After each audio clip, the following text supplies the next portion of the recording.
Olá! Nesta videoaula vamos tratar sobre os índices e as métricas que utilizamos para avaliar os processos. Vamos aos objetivos. Nesta videoaula teremos como objetivos conhecer esses índices e essas principais métricas utilizadas para avaliar o desempenho de processos e também aprenderemos a calcular essas métricas para avaliar o desempenho dos processos, de forma que saibamos interpretar os resultados que serão obtidos. Vamos lá! Na última videoaula, tratamos do projeto do processo.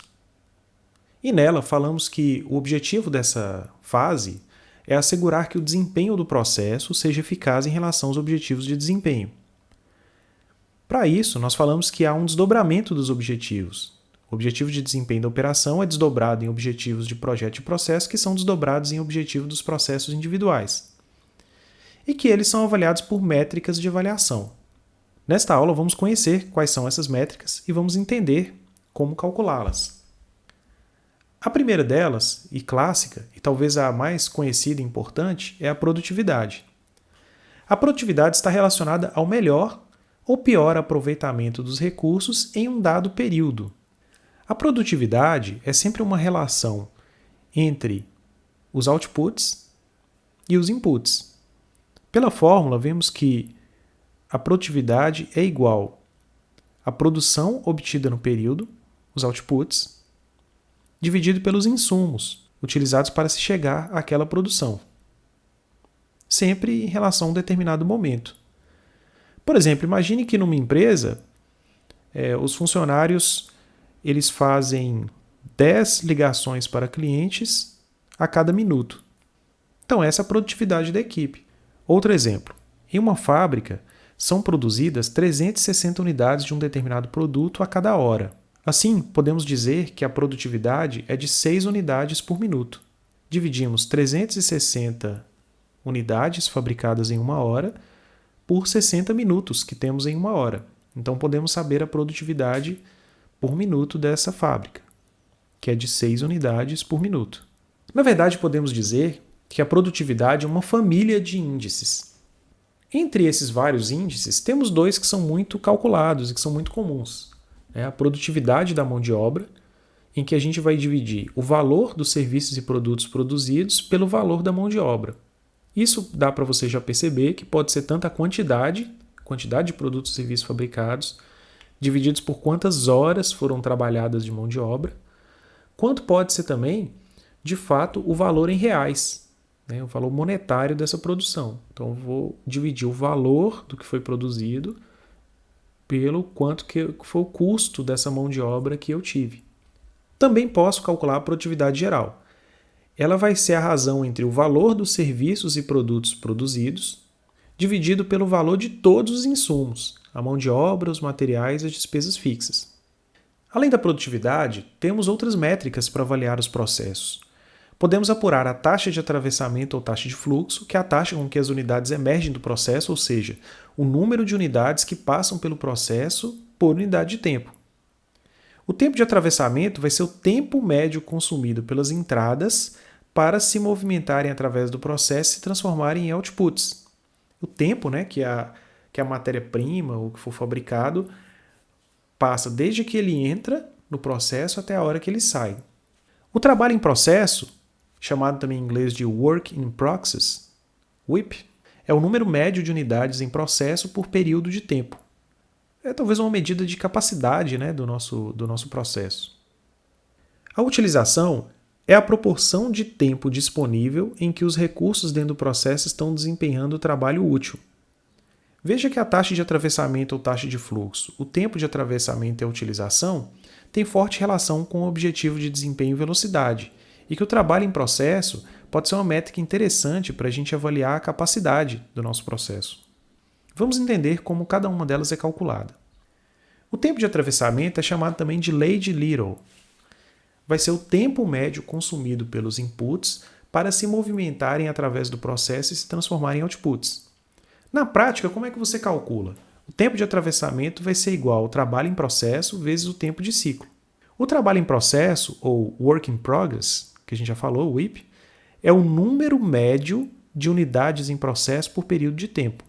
E o tempo de ciclo é o tempo médio entre unidades de recursos de saída emergindo do processo. Veja que o tempo de atravessamento é, portanto, o número médio de unidades que estão sendo processadas a cada período de tempo, pode ser minutos, segundos, vezes o tempo médio que essas unidades estão demorando para poder sair do processo. O tempo de ciclo vai ser o tempo médio entre unidades de recurso de saída que vão emergir do processo. O tempo de ciclo vai ser igual ao tempo de atravessamento dividido pelo trabalho em processo, que vai ser igual, ou equivale a dizer, que é o tempo disponível dividido pelo número de unidades a serem processadas. Ou seja, estamos dividindo o tempo pelo número de unidades que vamos processar. Significa que nós vamos calcular o tempo que a gente pretende gastar, ou que o processo vai gastar para cada unidade. É isso que é o tempo de ciclo. O balanceamento é uma das decisões de projeto mais importantes no arranjo físico. Um balanceamento perfeito significa que o conteúdo do trabalho está alocado igualmente a cada etapa do processo. Na prática, isso é quase impossível de acontecer. Sempre vai ter algum desbalanceamento durante o processo. Esse gráfico associa a carga de trabalho com cada etapa. É um processo que tem 4 etapas. Representamos aqui de laranja o trabalho alocado à etapa e em azul, ainda não aparece aqui, o tempo que seria ideal. Como falamos na prática, é impossível atingir um balanceamento perfeito. Teremos a perda de balanceamento como um indicador para que possamos medir a eficácia da nossa atividade de balancear as nossas atividades. A perda de balanceamento é o tempo desperdiçado pela alocação desigual do trabalho, que vai ser um percentual do tempo total investido no processamento. Veja aqui na figura, que nós temos em azul uma diferença entre o trabalho que foi alocado e o que seria o ideal para a produção. Isso acontece aqui em 3 etapas. E numa delas, nós temos uma maior perda, uma diferença maior entre o trabalho que de fato foi alocado e a carga ideal que a gente esperava e que a gente gostaria que fosse de fato utilizada no processo. A isso aqui nós chamamos de gargalo. Vai ser a etapa mais demorada e como o processo acontece num fluxo entre as 4 etapas, vai ser essa etapa que vai comandar o fluxo de trabalho e que vai provavelmente influenciar mais o fluxo deles durante o processo. Dá para a gente calcular também a perda de balanceamento. A perda de balanceamento vai ser a relação então entre o tempo não alocado e a etapa e o tempo ideal. Então, naquele exemplo, a gente tem os dados aqui na forma de tabela, temos as 4 etapas, o trabalho alocado em tempo, e o tempo ideal. Vamos calcular então a perda para cada caso. Então, o tempo ideal era 3 e o tempo alocado foi 2,3. 2,3 menos 3, menos 0,7. E assim sucessivamente, menos 0,5, 0,8, 0. Ao somarmos as perdas, teremos uma perda total de menos 2. Vamos levar então essa perda para a equação em módulo e vamos dividir pelo número de etapas vezes o tempo ideal para cada etapa. E aí nós obteremos a perda de balanceamento. No caso aqui, a perda de balanceamento será igual a 0,1667, uma perda de 16,67%, que é grande, A eficiência de atravessamento é a relação entre o tempo médio em que os recursos são transformados no processo produtivo e o tempo total despendido do input até o output do processo. A eficiência de atravessamento vai ser igual ao conteúdo do trabalho dividido pelo tempo de atravessamento. Com a mesma fórmula, a gente consegue calcular a eficiência de atravessamento de valor agregado. Nela, a gente vai considerar apenas as atividades que de fato adicionam valor ao produto ou serviço. Uma medida muito importante também para a gente poder relacionar o que nós estamos fazendo com o tempo que estamos gastando. E permite, de fato, que se possa, ao relacionar as duas métricas, a eficiência de atravessamento e a eficiência de atravessamento de valor agregado, o quanto possivelmente estamos perdendo com atividades que não geram valor. Ainda em relação ao arranjo, nós já falamos aqui um pouquinho do balanceamento. A forma como organizamos as atividades, as tarefas, vai também influenciar no tempo, na forma como a gente consegue, de fato, atender a nossa produção.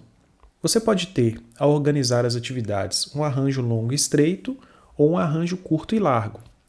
Podemos, para um tempo de ciclo de 15 minutos, organizar as atividades de pelo menos 3 maneiras diferentes. Poderíamos organizar 4 atividades de forma sequencial. Poderíamos organizar as atividades em paralelo, 2 a 2. Ou poderíamos executar todas as atividades em paralelo. Note que à medida que a gente aumenta o paralelismo, a gente pode aumentar o tempo em que as atividades ocorrem em cada processo. E muito provavelmente precisaremos, porque elas concentrarão mais atividades. Existem vantagens e desvantagens em alocar o trabalho de uma forma ou de outra. Quando utilizamos o arranjo longo ou estreito e quando utilizamos o arranjo curto e largo. O arranjo longo e estreito vai ser vantajoso quando você tem ou quando você precisa de um fluxo controlado de materiais a clientes. Isso torna a administração mais fácil. Você também pode fazer a manipulação de materiais de forma mais simples. Por exemplo, se o produto é pesado, largo ou de difícil manipulação, o arranjo longo e estreito vai ser mais adequado. O arranjo produtivo longo e estreito também requer menor necessidade de capital. Se um equipamento especializado é necessário para mais de um elemento de trabalho, apenas o equipamento precisará ser comprado. Se você usa um arranjo curto e largo, cada estágio vai precisar de um equipamento. Já que eles estão acontecendo em paralelo, você vai ter que comprar o mesmo equipamento talvez para os dois, para as atividades que são realizadas nos 2 fluxos. A operação, de maneira geral, tende a ser mais eficiente. Se cada etapa tiver desempenhando apenas pequena parte do trabalho, a pessoa na etapa terá maior proporção de trabalho produtivo direto, em oposição àqueles momentos que não são produtivos no trabalho, como pegar ferramentas, reconfigurar máquinas, deslocar um material de um lugar para outro. Já o arranjo curto e largo, ele vai ter também algumas situações em que ele é vantajoso. Ele traz como vantagem maior flexibilidade, de variedade mesmo. Então, se o arranjo, por exemplo, precisa processar vários tipos de produtos ou serviços, você pode colocar em paralelo as linhas e cada linha se especializa em um determinado tipo de produto que é entregue. Você consegue também ter mais flexibilidade de volume. À medida que o volume varia, as etapas podem ser simplesmente interrompidas ou iniciadas, conforme a necessidade do processo. Não está vendendo muito o produto da segunda linha lá em paralelo. A gente paralisa ela temporariamente. Quando voltar a vender mais, a gente liga de novo. Você também consegue maior robustez, confiabilidade. Se uma etapa for interrompida, se parar uma parte do processo, no arranjo longo e estreito, vai parar tudo. Agora, no arranjo curto e largo, você consegue garantir a continuidade, pelo menos das linhas que estão em paralelo. O trabalho também fica menos monótono, porque você vai enriquecer provavelmente as tarefas ou adicionar mais tarefas.